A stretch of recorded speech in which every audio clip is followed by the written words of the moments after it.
Well, that was fun, wasn't it? Tennessee a monster win in week 1 as expected, 59-10 the final score.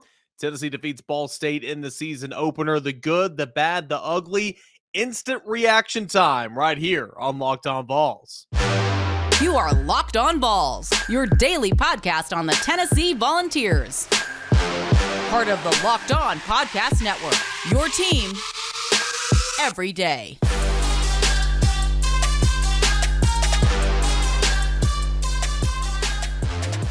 What is up, everybody? Welcome into it. This is your post-game edition of Locked On Vols. Whether you are checking this out in the middle of the night or very early in the morning or just on a Friday morning or Friday at some point in time, this is a unique edition of Locked On Vols because, again, Tennessee doesn't play on weeknights very often.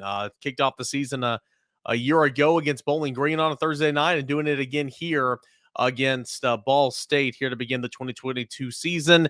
And it was a big time win for the University of Tennessee. Final score 59 to 10. And we're going to break that down for you here today. I'm Eric Cain, your host of Locked On Vols. Appreciate you guys for tuning in and subscribing and making Locked On Vols your first listen, your first watch on YouTube. And it's a part of Locked On Podcast Network, your team every single day. All right. So I'm going to be straight with you. You guys know how it is. I cover University of Tennessee for now the On3 network, VolQuest, of course. And it's a late game, so I had to stay, do all that post-game stuff, coming in here, pulling the old all-nighter, getting this up and getting this in front of a camera here so you guys can have it in real time or in the morning. And then Friday morning is my last radio show. So I am going through it, but I love it. Football season's here. And I'm going to sleep all day Friday after I have breakfast after the show. So I'm looking forward to that. So if you're watching on YouTube and you're like, God, that guy looks awful. Well, it's because it's, going on no sleep here. But hey, football time. Love talking about football. Let's get into it. Tennessee, a 59-10 win over Ball State. Instant reactions. I mean, we're going to dive into the stat sheet a little bit. Then later on, we're going to take a look around college football and look at that backyard brawl between Pitt and West Virginia. Of course, Pitt's a week 2 opponent. But instant reaction, I mean, it was a good win, obviously. I mean, it was week 1. It was expected.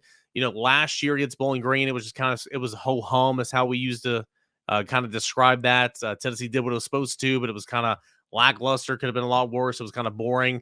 This wasn't all the case. Of course, we can nitpick and everything and say who shined and who didn't, and we will do that. But overall, Tennessee was supposed to dominate this game. Tennessee dominated this game from the get-go. The start was absolutely incredible. Play number 1, Ball State trying to do a little trickery. Didn't fool Tamari McDonald. He picks off John Paddock and gives Tennessee great starting position. At the plus 23-yard line? Yeah. And then on play number 1, Hendon Hooker hits Jalen Hyatt, who peels off his route a little bit early because they were in cover 3. And he scores a touchdown. So play 1 on defense, interception. Play 1 on offense, a touchdown.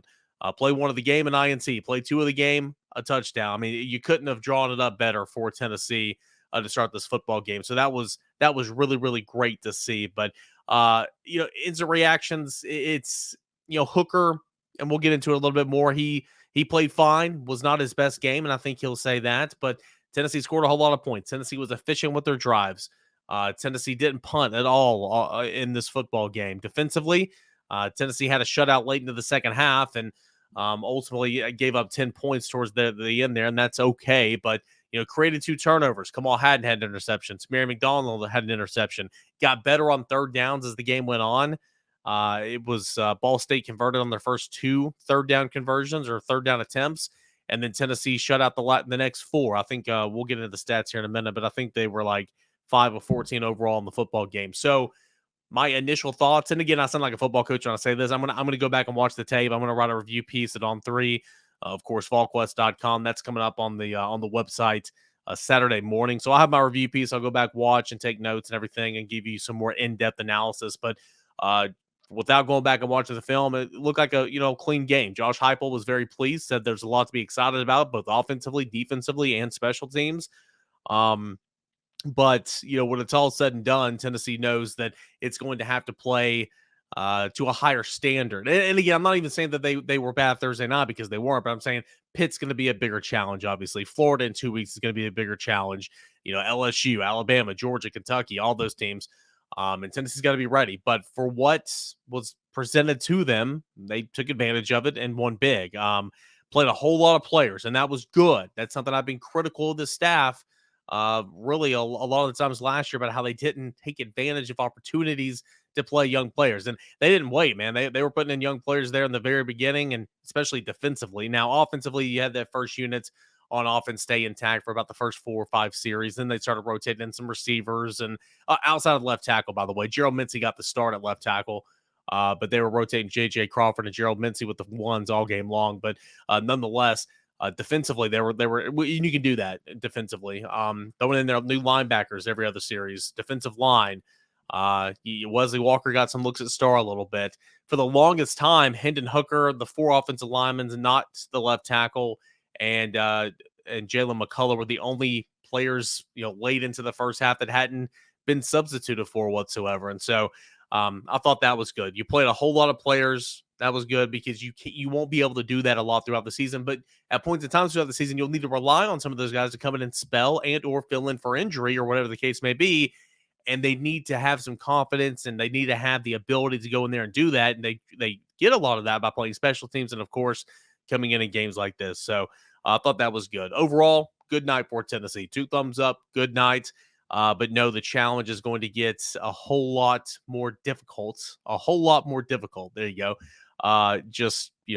Coming right down the pike on Tuesday in Pittsburgh. Scoring plays right from the get-go. Of course, Tamari McDonald set this one up with that INT on play number 1. But it was Jalen Hyatt, 23-yard pass from Hendon Hooker, capped a 1-play, 23-yard drive, 9 seconds off the clock, and Tennessee led 7-0. Again, just right inside the football game, like the game just started. Very next possession, Chase McGrath drilled a 33-yard field goal to cap an 8-play, 46-yard drive with 1:45, and Tennessee led 10-0 in that football game with 8:03 left in the first quarter. Hendon Hooker on the next possession for Tennessee capped an 8-play, 34-yard drive with a 1-yard touchdown run. 2:20 off the clock. Tennessee led 17-0 with 4:02 left in the first quarter. And that's good because that's something that we have been looking for. Hendon Hooker using his legs in short yardage situations. It was good to see him doing that a little bit on Thursday night. The next possession, Hendon Hooker, another 3-yard rush, capping an 11-play, 76-yard drive from Chase McGrath's PAT. 3:08 off the clock. Tennessee led 24-0 just inside the second quarter at 14:29 left on that clock. Later on in the second quarter, Jabari Small scored from 7 yards out, capping a 6-play, 53-yard drive. Tennessee only took 1:32 off the clock, and Tennessee led 31-0. And then right before the half, a play that kind of broke down a little bit, pocket movement. Hendon Hooker talking about this postgame. And mind you, coming up on Monday when I have more time, I will get some audio from Josh Heupel from some of these players. I'll try to get the audio clips from the Vol Radio Network to play on these scoring drives and everything. I just didn't have time simply because it's one of those all-nighter situations here.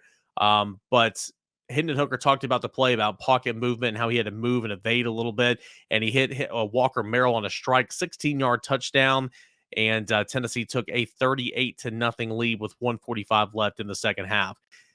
Tennessee came out. Hendon Hooker played 2 drives in the second, or maybe 1 drive. I can't remember.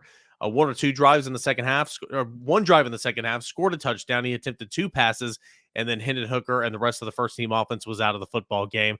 But it was Jaylen Wright who came on and a 3-yard touchdown run, capping an 11-play, 94-yard drive. Get this, 11 plays, 94 yards, only 3:02 off the clock for Tennessee.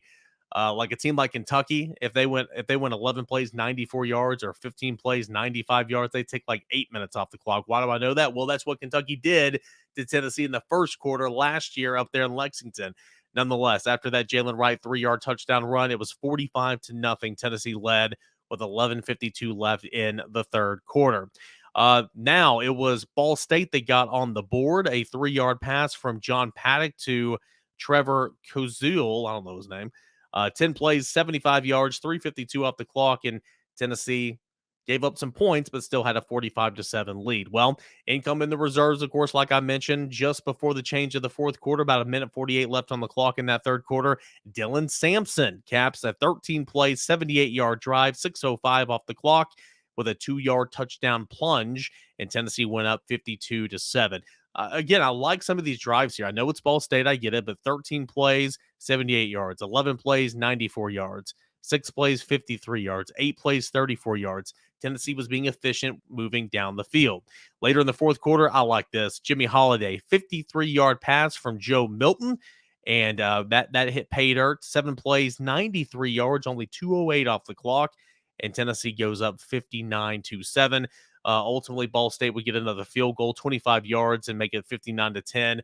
But that's all she wrote. Tennessee scored 17 points in the first quarter, 21 points in the second quarter, 14 in the third, and 7 in the fourth for the 59-10 victory in front of an announced attendance of 92,236. I will tell you, that was not how many people were there. But nonetheless, it was a good crowd for a Thursday night, a good environment, and Tennessee wins big over Ball State. When we come back, we'll take a deep dive into the stat sheet. Who did well? What's one big area of concern that I will have for you about this Tennessee game? One major takeaway that's just not going to cut it next week at Pitt. All that and more, but tons more positives that outweigh the few negatives as we dive into the stat sheet. Coming up next here on Locked On Vols here in just a moment. But first, I want to give you guys a message from the NHTSA. All right. So, are you one of those people who thinks it's okay to drive stoned? What's the worst that can happen? You end up driving below the speed limit? It's no big deal, right? Well, you're wrong. The truth is your reaction times slow way down when you're high. You not only put yourself in danger, but everyone else around you. You talk about a buzzkill. Stop kidding yourself. It's not okay to drive high. If you've been using marijuana in any form, do not get behind the wheel. If you feel different, you drive different, drive high, and you'll get a DUI. All right, boys and girls, let's hit the stat sheet here. Tennessee, a 59-10 victory over Ball State. Season opening lid lifter on a Thursday night, and a good start to the 2022 campaign. Welcome back to Locked On Vols. I'm your host, Eric Cain. You can hit me on Twitter @_Cainer, and of course at Locked On Vols. And I really do appreciate you guys for making Locked On Vols your first listen and watch on YouTube all the time. All right, Tennessee just dominate the stat sheet as you would expect in a win of 59-10, but also going up against an opponent like Ball State. Total offensive yards, 569 yards off 86 plays. We talked about this on the radio show all week long about how Heupel averaged, I think, 77 to 78 plays last year. I have to go back and look that up. But at UCF, he averaged about 86 to 89. And you want to get back in that high 80s range, right? And so Tennessee was there on Thursday night, 86 plays, 569 yards. Tennessee averaged 6.6 yards per play.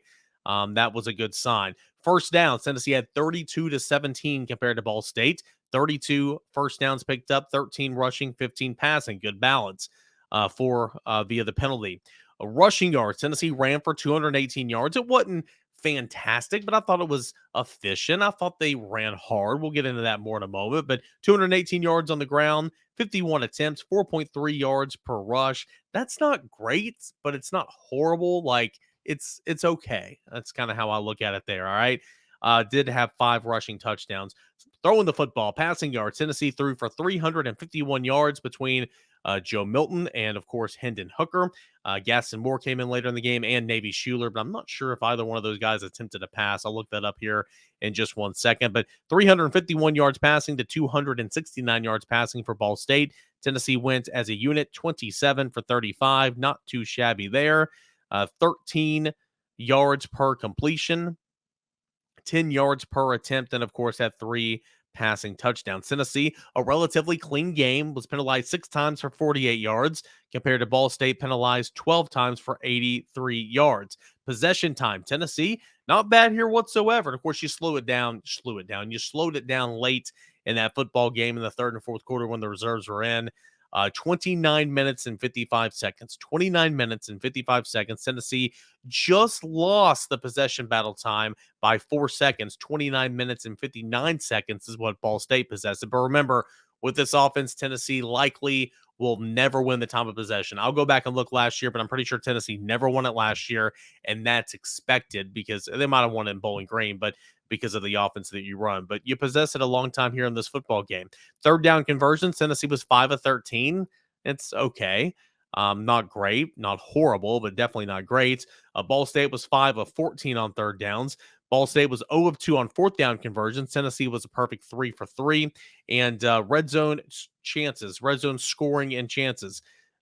2 times Ball State got in the red zone, 2 times it scored. 7 times Tennessee got in the red zone, 7 times it scored. Tennessee scored 6 times via the touchdown, 1 time via a field goal, and Tennessee had 14 points off turnovers in this one compared to only 3, a late fumble that Justin Williams-Thomas and the quarterback had a little mesh point issue, and Ball State was able to kick a field goal because of that one. But Tennessee won the turnover battle 2-1 on the night. I said they should win it 3-0 or 4-0. Well, they won it 2-1.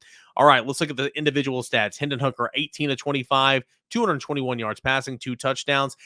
Here's my Hendon Hooker spill. And I said this in the post-game podcast over at VolQuest.com. I don't think Hendon was bad. And again, he hadn't looked at the film, but Josh Heupel even said he doesn't think Hendon was bad. He thought he was very accurate on the night. I disagree there. I mean, the stats don't lie. 18 to 25, that's not a bad stat line whatsoever. 221 and 2 touchdowns. He threw for a quarterback rating, I think, of over 7, or a quarterback completion percentage of over 70. I don't have that here, but I thought I saw that right before I closed my laptop earlier. Nonetheless, he was fine. He accounted for 4 touchdowns, 2 passing, 2 rushing. He was solid.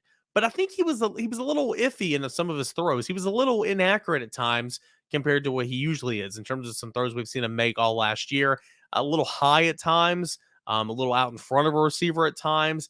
He was a little erratic at times. Again, a solid game, didn't play bad, but if I'm nitpicking here, and I think you guys know what I'm talking about, it seemed like he was a little off throwing the football just a little bit on the night. But again, still 18 to 25, 221 and 2 touchdowns. So a solid game against a really bad team for Hendon Hooker. Joe Milton came in, played really, really well. 8 of 9 passing, 113 yards and a touchdown. And his one incompletion was a throw to Hunter Salmon.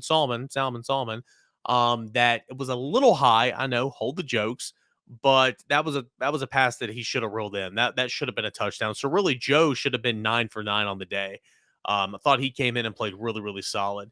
Gaston Moore completed 1 pass. He was 1 for 1 for 17 yards. Rushing the football, Jaylen Wright had a nice game, and it was imperative for him to get in there and take contact because he missed so much time in training camp. He led the way for Tennessee. He had 13 carries. He and Jabari Small each had 13 carries. He had 88 yards and a touchdown, averaging 6.8 yards per carry. Thought he was fine on the day. Jabari Small, 13 carries, 63 yards and a touchdown, averaging 4.8 yards per carry. Thought Jabari Small ran tough. Man, he just keeps getting better and better. His vision's improving. He's got a little wiggle to him now. And again, like Jerry Mack said to open up training camp, he's put on more armor to where it's +2. It's not, you're not going down with those arm tackles anymore. I thought the run game was pretty solid. Wasn't great. Remember, Tylen Evans and Jabari Small were each ran for over 100 against Bowling Green a season ago. So if we compare it to that, it wasn't as good, but I thought it was really solid. Dylan Sampson came in. He was the third running back to see action, as we thought he would be. 10 carries for 32 yards and a touchdown. I liked a little bit of what I saw from him, averaging 3.2 yards per carry, a little bit of burst at times. I liked it. Joe Milton had 1 long run for 21 yards. Walk-on Patrick Wilk had 4 carries for 14 yards. Hendon Hooker carried the ball 5 times for a net of 12 yards. Justin Williams-Thomas was the 4th running back to get some action, 3 carries, 6 yards, and so on and so forth. Taven Jackson also saw action in this football game. He just didn't attempt a pass. Receiving, Cedric Tillman was targeted a team-high 7 times, caught 6 of them, 68 yards. Pretty solid day there. Your starting 3 receivers is Cedric Tillman. Brew McCoy was on the other side. He hauled in 3 catches on 5 targets, 42 yards, solid on the day. Jalen Hyatt was your starter in the slot. Of course, he hauled in 2 catches on 4 targets, 28 yards, and that touchdown on the first play of the offensive series for Tennessee. Some other notables at wide receiver for Tennessee. Jimmy Holiday, of course, had a touchdown, 62 yards, 4 catches on 4 targets and a touchdown. Romel Keaton, I thought, played a really, really good game. Played a tough game, too. He got rattled around in there a couple of times, held on the football, and got some yards after catch, a little bit of yak. 57 catches. Excuse me. Nope, that's wrong. 57 yards off 4 catches and 4 targets. That was good to see. Squirrel White had 3 catches on 3 targets, 25 yards. Walker Merrill, of course, hauled in 2 catches on 3 targets for the touchdown, 21 yards, and so on and so forth. So I thought that looked pretty good on the day. And, of course, Chase McGrath kicked and made his only field goal attempt of the night from 33 yards out. So Tennessee overall looked good offensively. Look at John Paddock on the other side. It was a slow start for him. Of course, with that interception on play one, he ended up throwing another one to Kamal Hadden later. I thought John Paddock played okay. 27 to 43, not the greatest completion percentage, don't get me wrong. 269 against the Tennessee defense and a touchdown. I mean, if you're looking at someone that was jumping off the page for that Ball State team, it was certainly the quarterback and really no one else. Defensively, and then we'll wrap things up here and move on here on this edition of Locked On Vols. Again, it was fine defensively. You did what you were supposed to do.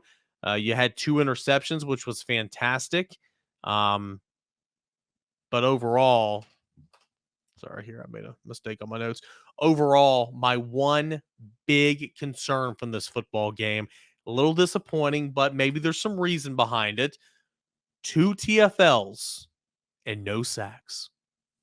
2 TFLs, no sacks. Against a team like Ball State, that is not good. However, Ball State does that quick passing. They get the ball out of their hands quick. John Paddock takes the ball, throws it. Take the ball, throws it. They're not doing many 5-step drops and sitting back there and scanning the field, okay? So that had a little bit to do with it, but overall, you should still find a way to get there. What was Tennessee's issue last year? It was having to bring pressure from the second and third layers and putting those guys on islands back there in man coverage. We talk about it all offseason, consistent pass rush from the front four. I thought Byron Young was invisible tonight. Thought Tyler Barron was invisible tonight. Didn't much like their performance on the night. But again, it's one game, and it's against a team that was probably game planning around at least BY and, doing everything they can to get the football out of their hands quickly. Warren Burrell, who I thought had a pretty average day out there. They picked on him a little bit, but he tied for the team lead in tackles. 8 tackles, did have a pass breakup. He wasn't horrible, but he wasn't great. Christian Charles had 8 tackles. He got the start at cornerback as well. Aaron Beasley getting the start at linebacker. Juwan Mitchell didn't play in this football game. Nor did D. Williams play. Miles Campbell didn't play. Who else didn't play? There's 2 more, I believe, that didn't play. Chaz Nimrod, wide receiver, did not play. And there's 1 more. I'll have to go back and check my notes. But nonetheless, Aaron Beasley, I thought he had like 10 tackles in the first quarter. He was everywhere. He was flying around, 8 tackles on the day. You continue to go down. Jeremy Banks had 6 tackles. Those TFL numbers, Christian Harrison had a half a TFL. Elijah Simmons had a TFL. Joshua Josephs had a half a TFL. Thought he flashed. He got some early playing time. They rotated a lot of guys defensively. Joshua Josephs flashed. I thought at times Elijah Herring got some early playing time. James Pierce got some playing time. But Tennessee, they made it a point to really rotate as much as they possibly could and get as many guys in as they possibly could. One last stat I'll bring up here as we just kind of break things down as we digest what we just saw just hours before. Really, really solid if you look at the drive chart. Let's look at Ball State first. This is drive by drive for Ball State's offense, okay? I forgot if you're watching on I made all these little banners here and I forgot to put them up. If you're watching on YouTube, I forgot to put up my banners. There we go. The stats as we're about to end this here. Nonetheless, Ball State offensively did interception, turnover on downs. Hey, I'll give them credit too. You're going in there, you're going to get blown out. You're ballsy, and they went for it on 4th down early in that first quarter, and they were 0 for 2 in those attempts. But nonetheless, interception, turnover on downs, punt, interception, fumble. Halftime. Touchdown, punt, field goal. That was Ball State on the night. Tennessee, on the other hand, went touchdown, field goal, touchdown, punt. Okay, Tennessee did punt one time, excuse me. Touchdown, field goal, touchdown, punt, touchdown. That's half number 1. Half number 2, touchdown, punt, fumble, end of half. So quite the difference there between one team and the other. I think Tennessee did, again, exactly what it was supposed to do on the night. We'll nitpick. I'll go back and watch watch the game tape. I'll have a review piece up there. We will revisit this. We'll hear from players and coaches, Josh Heupel, Hendon Hooker, Tamarian McDonald, Jalen Hyatt, and hopefully we'll get to hear those scoring plays as well. So a lot more coming up on Monday, but I wanted to give you something. I wanted to talk about this game, obviously, because that's all we're going to be talking about at work and at the water cooler and to your friends in the group meets and the group chat and on Slack and everything else. So Tennessee did what it was supposed to do. I think everybody walked away pretty pleased with the night, and it was fun. If you were in house, it was a fun time, good environment, no doubt about that. All right, when we come back, I'm going to take a look around the rest of college football, including Tennessee's opponent next week, Pittsburgh. That straight pass for the win in the backyard brawl against rival West Virginia. More college football scores, how it impacts Tennessee. That's coming up next, right here on Locked On Vols. All right, we got a final segment left here. A little short and sweet segments here on Locked On Vols. Guys, thank you so much for tuning in each and every day, and especially to recap a Tennessee football win, 59-10 over Ball State to kick off this season. Tennessee now 1-0. We'll head to Pittsburgh next week, and it was Pittsburgh, a little rivalry game, the renewal of the Backyard Brawl. First time these two teams have played, I think, in 12 years. 38-31, the final, and boy, it was dramatic. So Tennessee's game ended. All of us media folk walked down through the field and to the media press room down on the field level. And while we're sitting there waiting on Josh Heupel to come and meet with us, we're sitting here all on our laptops and our phones, and we were watching the ending to this West Virginia-Pittsburgh game. All right, so it was a tie ball game, and JT Daniels and West Virginia are driving. He throws it. I'm sure you've seen the highlight. Goes right between his receiver's hands. Good throw. Right between his receiver's hands. Pitt picks it off, takes it in for 6, a pick 6, and they go up 38-31. All right, there's a couple minutes left, though. JT Daniels in West Virginia gets the ball back, and they're driving. They're driving on 4th down. They go to the end zone, and the receiver, it looks like he makes the catch right at the goal line. Might have been short, but it looks like he makes a catch diving to the ground. They go back and review it. They say he did not make the catch. I saw it in real time, and I saw the replay. He did make the catch. But, oh, my goodness. And Pitt survives. Hold on with that turnover on downs. Take a couple of knees and call it a day. 38-31. Pittsburgh escapes, wins against West Virginia in the backyard brawl. But West Virginia won a number of stats here. They had more first downs than them. They had more total yards than Pitt, 404 to 384. Pitt actually had more passing yards than West Virginia. But Pitt made Pitt tried to establish the run game, and they did. Or at least they tried to, but Pitt outgained them on the ground by a significant portion. Nonetheless, both teams had too many penalties in this one. West Virginia turned it over once. Pitt only one time, or twice did West Virginia. Pitt only one time in this game. But you look at the box scores, and primarily for Pittsburgh, Keaton Slovis went 16-24, 308, and a touchdown. Pretty solid in his Pittsburgh debut, taking over for Kenny Pickett. Rodney Hammond Jr., 16 carries in the backfield, 74 yards, and 2 touchdowns. You had Israel Bean. I can't even say his name. I'll have to learn how to say that over the weekend.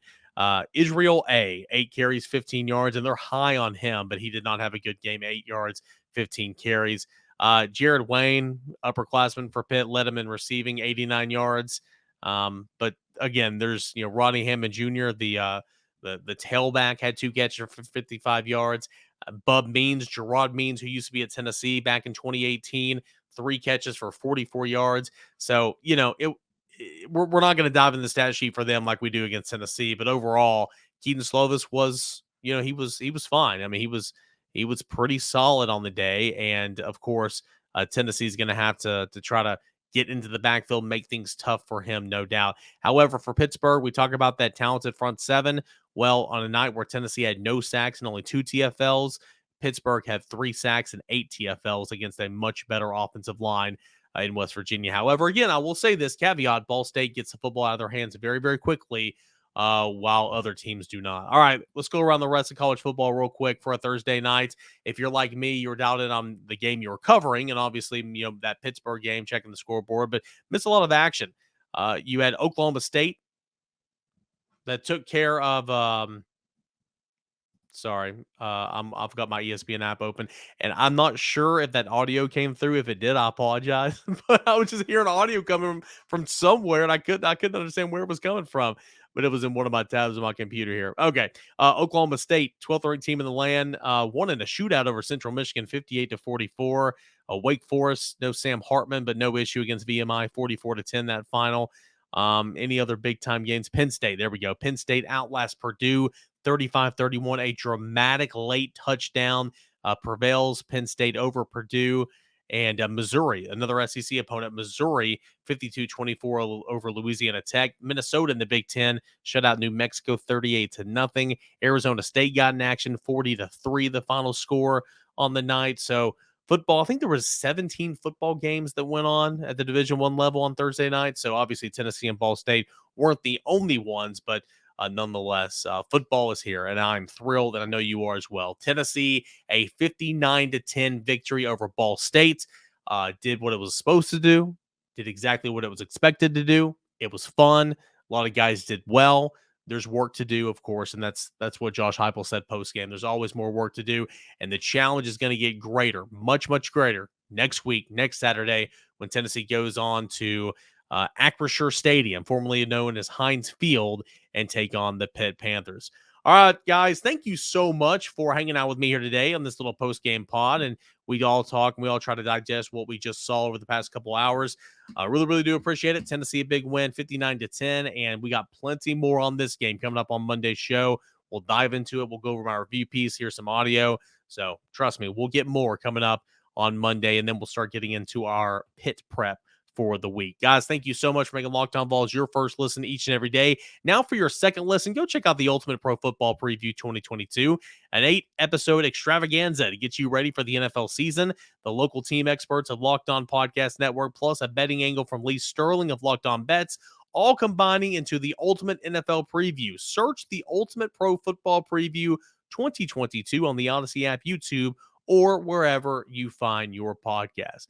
All right, we are here. We've done it. We have done it. College football is officially here. Tennessee season has officially kicked off, and it got off on the right foot, 1-0 on the year, a 59-10 victory over Ball State. Guys, if you haven't already, please subscribe on YouTube. We got to make a push to 5K by the end of football season. Subscribe on YouTube, please. And, of course, subscribe and follow us wherever you find your podcast.